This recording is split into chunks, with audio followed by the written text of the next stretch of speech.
Bom dia a todos, começa agora mais um Morning Call da Empire.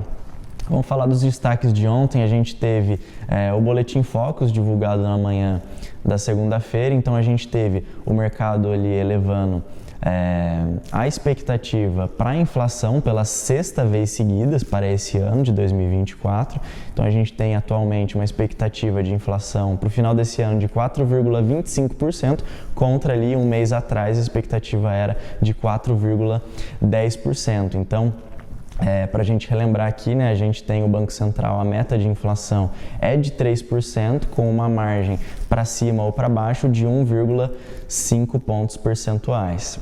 A gente tem também a projeção de inflação para 2025 subindo ali de 3,87% para 4%, e em relação à Selic, o mercado manteve ali a expectativa de que no final de 2024 ela deve ficar em 10,25% em 24, aliás, e em 2025 ela cai para 10% e em 2026 ela subiu ali, então a expectativa era de 9%, mas atualmente o mercado entende que no final ali de 26 a Selic estará em 9,50%. A gente teve também falas do Gabriel Galípolo, então a gente teve uma fala dele dizendo que na interpretação dele a posição do Banco Central não é difícil para o Banco Central ter que subir juros.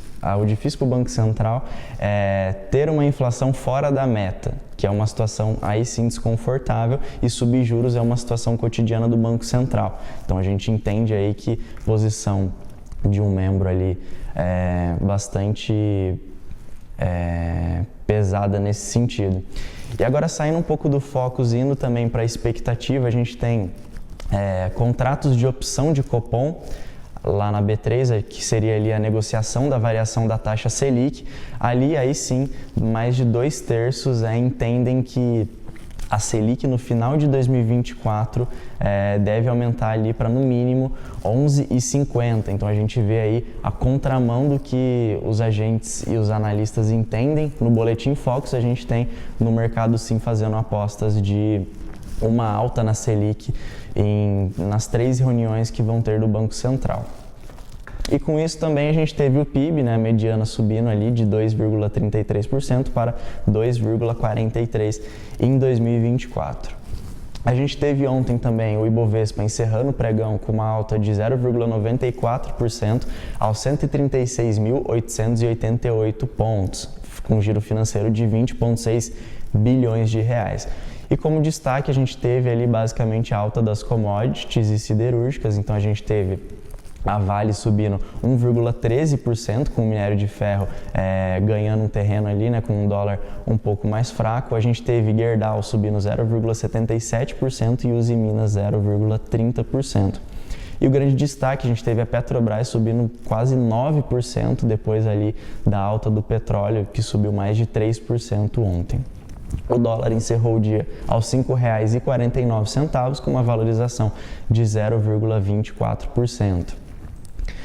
Falando um pouco hoje, né, a gente tem aqui manchete nos jornais a notícia de que o ministro de Minas e Energia, ali, junto ao presidente Lula, fizeram uma fala dizendo que pretendem ampliar o que hoje é chamado de auxílio gás. Então, esse benefício seria renomeado para gás para todos, e é um benefício que diminui o efeito do preço do gás de cozinha no orçamento das famílias de baixa renda. Então, essa medida aumentaria ali o gasto no benefício em quase 4 vezes. Então, hoje, atualmente a gente tem esse custo de 3 bilhões, ele passaria em 2025 para 5 bilhões e chegando em 2026 a 13 bilhões. Então, ano aí também em que a gente tem as eleições na presidência.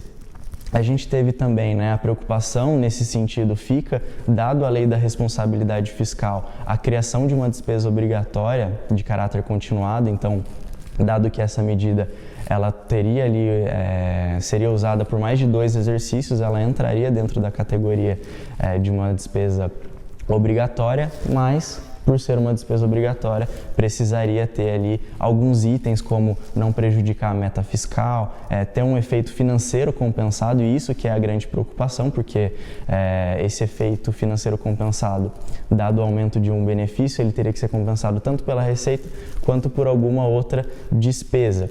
E o ministro citou a utilização do fundo pré-sal como fonte de recurso para esse aumento desse benefício. Isso preocupa porque é difícil entender que esse fundo exista alguma previsibilidade tanto de aumento de receita desse fundo. Então, o mercado fica um pouco receoso em relação a isso.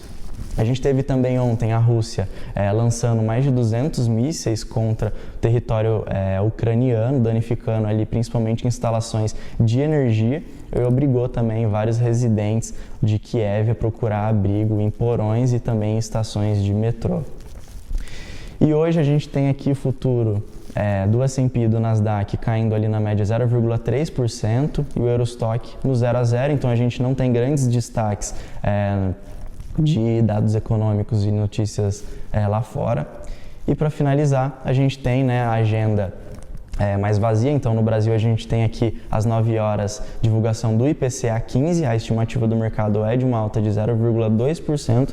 E também, para finalizar, nos Estados Unidos, a gente tem às 11 horas ali dados de confiança do consumidor referente a agosto. Bom, por hoje era isso e até amanhã.